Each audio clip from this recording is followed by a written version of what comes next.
a member of the Judiciary Committee who's been a real leader on this debate.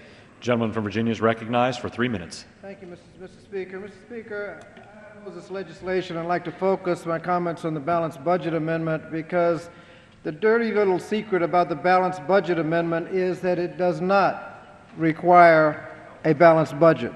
It'll actually make it more difficult for future Congresses to balance the budget, so the title is just misleading. Let's go through some of the provisions. First provision of the balanced budget amendment requires a budget not in balance to require a 3/5 vote in the House and the Senate. The fact is, every budget that we considered this year, in fact, most of the budgets, virtually every budget in the last 10 years, was not balanced in the first year. So all of those budgets, including the Republican Ryan plan, even the Republican Study Committee plan, would have required a 3/5 vote to pass in both the House and the Senate. Now, the deficit reduction requires tough votes, often career-ending votes.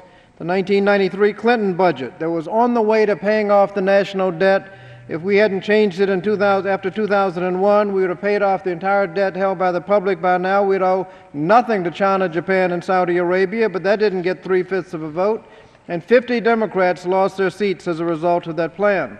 Likewise, this year's Republican Ryan plan, which repeals Medicare as we know it, is a good deficit reduction plan, didn't get anywhere close to 3/5, and Democrats have already picked up one seat in a special election because the Republican candidate supported the Republican Ryan plan. So deficit reduction requires tough votes, and increasing the votes needed to pass it will not help pass a deficit reduction plan.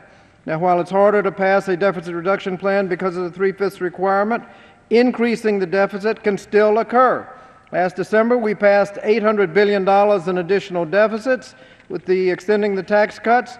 Those still could have been passed under this legislation because you only need a simple majority to cut taxes, and a budget which even proposes additional tax cuts and even higher deficits would require the same 3/5 vote as the tough deficit reduction would require. Tax cuts can pass by simple majority. Can pass by simple majority, but tax increases will require a 2/3 vote. Common sense will tell you that that will make it harder to balance the budget.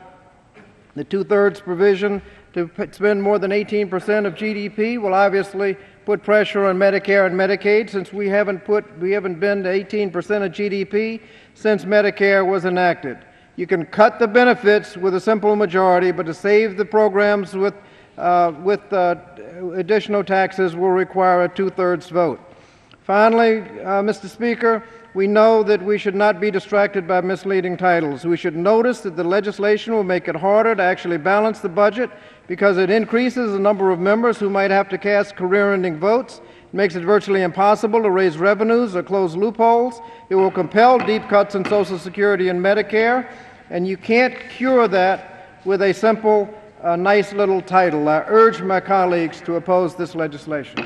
Gentleman's time has expired. The gentleman from Wisconsin is recognized. Mr. Speaker, I yield